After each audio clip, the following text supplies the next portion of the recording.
দেখো পনির মশলা বানানোর জন্য আমার এখানে আমি 500 গ্রাম পনির কেটে নিয়েছি কিউব কিউব করে। তোমরা যে যেরকম সাইজ করবে সেইভাবে নিয়ে নিও। এবার পনিরটাকে আমি একটুখানি ম্যারিনেট করব। এর মধ্যে দিয়ে দিলাম পনিরগুলো।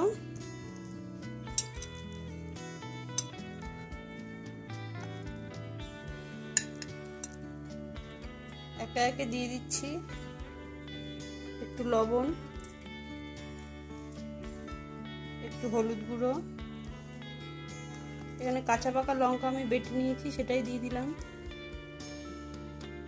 দিয়ে দিচ্ছি আদা রসুনের পেস্ট, একটু পেঁয়াজ বাটা, একটু টমেটো বাটা,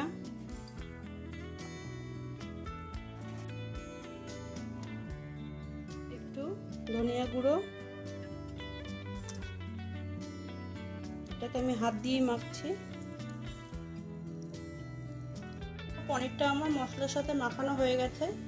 এবারে পনির মশলা বানানোর জন্য যে একটা মশলার খুব দরকার সেটা হচ্ছে এখানে আমি 3-4টে দারচিনি নিয়েছি, এখানে অল্প একটু জয়িত্রী নিয়েছি, এখানে অর্ধেকটা নিয়েছি জায়ফল, 4টে এলাচ, এখানে নিয়েছি 2টো লবঙ্গ, আর এখানে 3-4টে নিয়েছি গোলমরিচ। এবার এই সব মশলাগুলোকে আমি খালি কড়াতে একটু নেড়ে তারপরে মশলার ডাস্ট গুঁড়োটা বের করে নেব। দেখো আমি এখানে কড়া বসিয়ে দিয়েছি, এর মধ্যে এই মশলাগুলো দিয়ে দিলাম গোটা, এগুলো একটু টেলে নেব।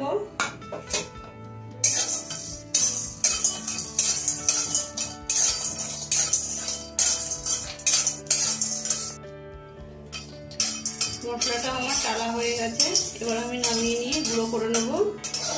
চলো নামিয়ে নিচ্ছি। কড়াটা আমার গরম হয়ে গেছে, এবার দিয়ে দিচ্ছি সাদা তেল।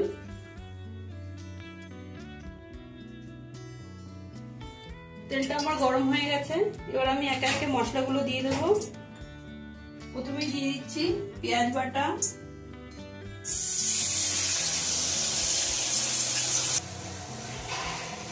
তারপর দিয়ে দিচ্ছি আদা রসুন বাটা,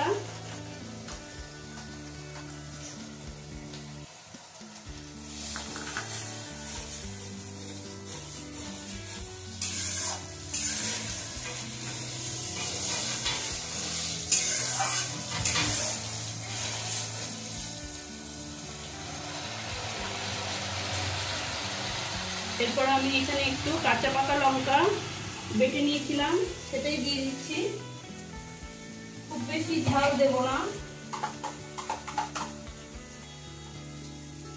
ঝালটা তোমরা তোমাদের পছন্দ মতো দিয়ে নিও। আর এখানে দিয়ে দিচ্ছি টমেটো বাটা।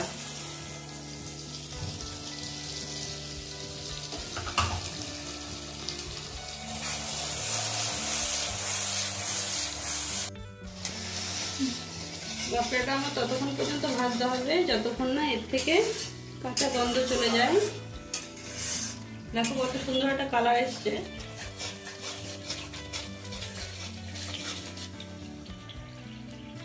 দেখতেই পাচ্ছ উপর থেকে তেল ভাসছে, তার মানে মশলাটা আমার ভাজা হয়ে এসছে। এবার এর মধ্যে অ্যাড করব আমি কাজু বাদাম বেটে রেখেছি সেটাই দিয়ে দিলাম।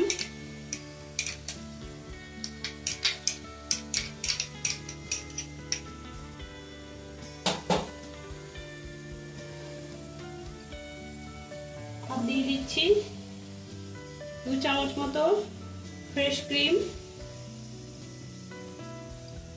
এটা অপশনাল, তোমরা চাইলে এখানে টক দই ব্যবহার করতে পারো।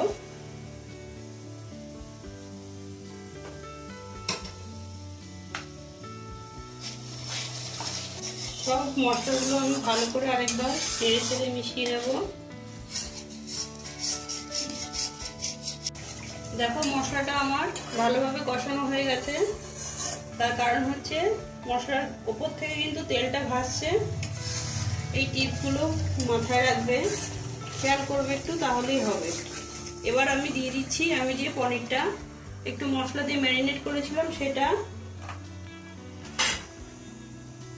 পনিরটা দেওয়ার সময় গ্যাসের ফ্লেমটা একটু একদম কমিয়ে নেবে।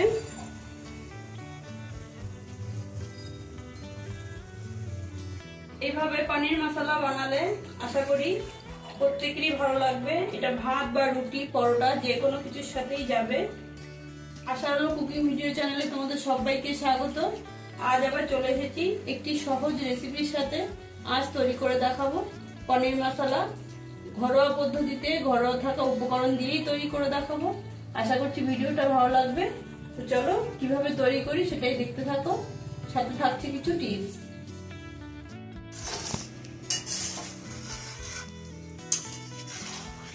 দেখো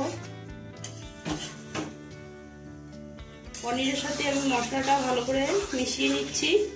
যেহেতু পনির খুব বেশি নাড়াচাড়া করব না, তাহলে ভেঙে যাওয়ার ভয় থাকতে পারে। একটু ভালো করে মিশিয়ে দিয়ে আমি এটাকে একটু ঢেকে দেবো। আর হ্যাঁ বলে দিই, আমি যেই গোটা মশলাটা গুঁড়ো করে নিয়েছিলাম সব শেষে দিয়ে দিচ্ছি। এটাই হচ্ছে আসল মশলা এই মশলা পনিরের। এটা তোমরা ঘরে স্টোর করেও রাখতে পারো।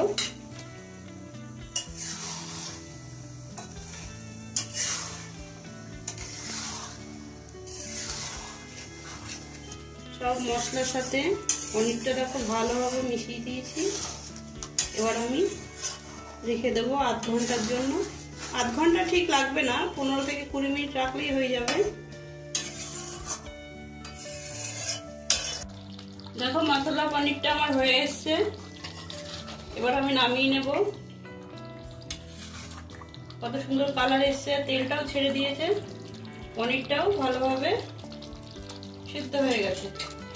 সব শেষে দিয়ে দেব 1 চামচ গরম মশলা। আর কিছু দেব না আমি এতে।